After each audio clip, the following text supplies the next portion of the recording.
9 jours du Gradus, je voudrais vous parler de Daniel Chenevière, que vous connaissez tous. Peut-être vous le connaissez mieux sous le nom de Dan Rudyard. Daniel Chenevière. J'adore cet homme. C'est donc le plus grand astrologue humaniste et un des grands théosophes du XXe siècle.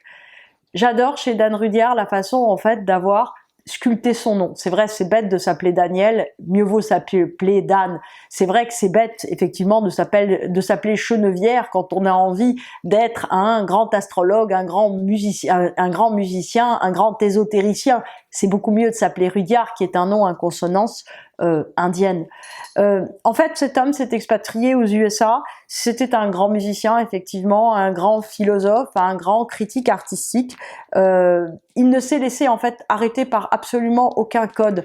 Il a passé son temps, son énergie à essayer d'ouvrir des voies dans la connaissance, excusez-moi, j'ai un problème de chat, d'ouvrir des voies dans la connaissance d'une certaine manière, à réfléchir complètement différemment. Allez, viens dire bonjour. De réfléchir complètement différemment la sagesse de l'astrologie. Alors, lui, son credo personnel déjà, c'était de n'avoir aucune limitation mentale, de ne pas du tout se laisser enfermer, on va dire, dans une codification, dans des comportements sociaux qui étaient très forts au début du XXe siècle.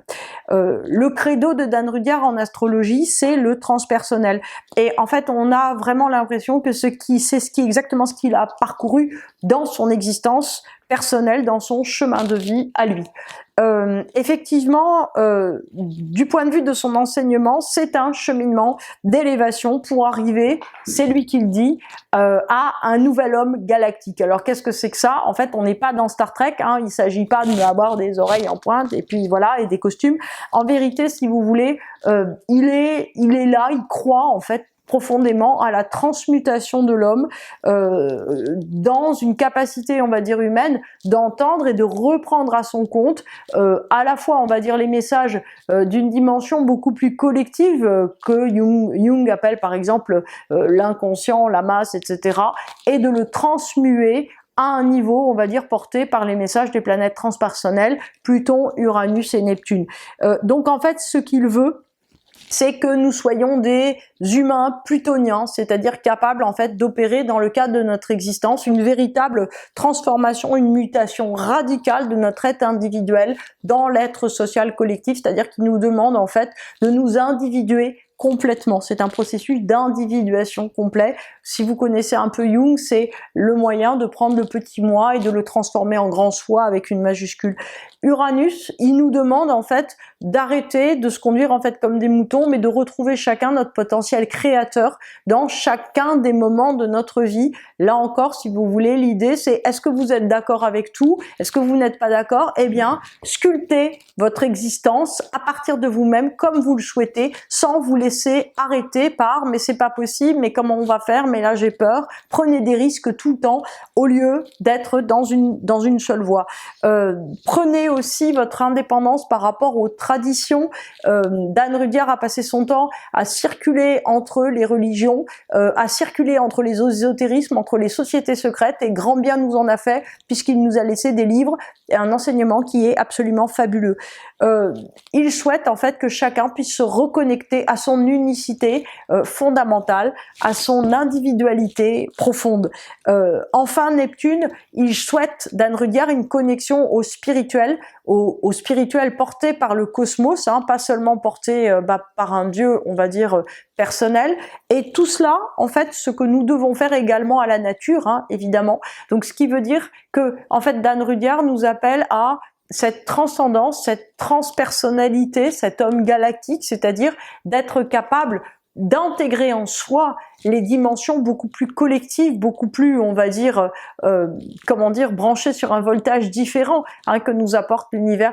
Moi, j'étais très frappée, en fait, dans l'œuvre de Dan Rudyard, parce que lui tient la thèse que ce n'est que depuis les années, on va dire, après-guerre, après 50-60, que les gens ont commencé à vivre leur planète transpersonnelle, alors qu'avant, ce n'était que subi. Alors que on va dire depuis ces années-là, il peut y avoir des gens qui sont véritablement marqués par une dimension collective dont ils ont envie de faire quelque chose, c'est-à-dire dont ils ont envie de le reprendre à leur propre compte. Et c'est vrai.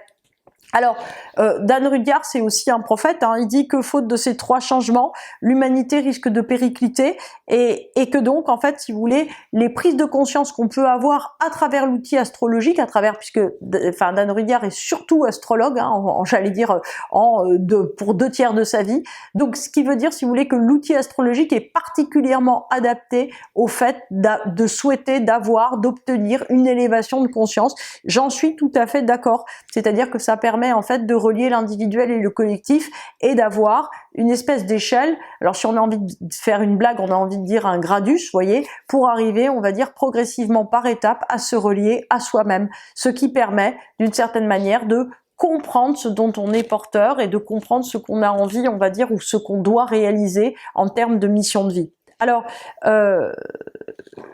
comme je vous disais, c'est un grand intellectuel, Dan Rudhyar. Donc je vous ai sorti une citation et l'intelligence en fait qu'il met à l'astrologie, à mon avis, est tout entière dans cette citation. Alors, je vais vous la lire un peu lentement parce que c'est assez compliqué. L'astrologie porte sur le mythe du ciel. Les éléments auxquels elle a recours sont des archétypes. Dès lors, vivre sa vie en fonction de la révélation, du message symbolique que comprend le thème de naissance, revient à mener une existence qui répond au caractère sacré.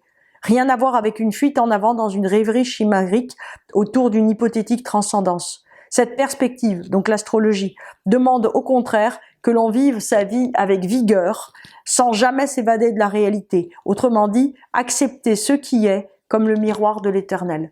Donc là encore, on est, si vous voulez, dans une prise verticale de l'existence, c'est-à-dire qu'il faut accepter d'intensifier tout ce dont on est porteur, au lieu, si vous voulez, d'essayer d'aller vers autre chose. Alors, une de mes citations préférées, il y en a plein, hein, mais c'est « Aucun astrologue ne peut aller plus loin dans l'étude du thème d'autrui que ce que l'évolution de son propre thème lui permet ». Ça, c'est un truc qui est très important, c'est-à-dire que en vérité, et c'est pour ça qu'en fait l'astrologie est un vrai chemin initiatique, en vérité, si vous n'avez pas passé un certain nombre d'étapes, si des choses vous semblent absolument infranchissables, si des, on va dire des obsessions, non c'est pas bien de dire ça comme ça, si des options sur les choses vous paraissent absolument être les bonnes et que vous vous dites aucune autre n'est la bonne, en fait, ne soyez pas astrologue, faites de l'astrologie, ça vous fait plaisir, mais ne devenez pas astrologue, parce que en fait, dès que vous avez une option de préférabilité sur quelque chose et que quelque part vous la projetez sur quelqu'un d'autre, d'une certaine façon, vous n'avez pas la capacité, on va dire, de lire un thème d'une manière neutre et équilibrée. Vous ne faites que projeter votre propre personnalité, c'est un transfert habituel, sur un thème. Sauf qu'en astrologie, c'est très grave parce que c'est un petit peu comme un plafonnement. Vous voyez, on imagine très bien l'avion qui peut pas aller bien plus haut. Donc en fait, si vous traitez avec des gens qui vous ressemblent, ça va bien. Mais si vous traitez avec quelqu'un qui est complètement différent de vous ou qui est sur une voie différente ou une voie d'évolution qui est complètement différente, vous n'allez pas le voir. Et en fait, là, on peut faire du mal. Alors, moi, j'aime beaucoup Dan Rudhyar parce que, en fait, d'abord, c'est un ésotéricien, c'est quelqu'un qui a une très très grande profondeur à la fois religieuse et de connaissances classiques de l'existence. C'est quelqu'un qui est un très très grand, j'allais dire, philosophe. Ce que j'aime, si vous voulez, c'est qu'il porte une astrologie qui est une astrologie de la responsabilité et une astrologie du développement profond, en fait, de la spiritualité dont est porteur chacun.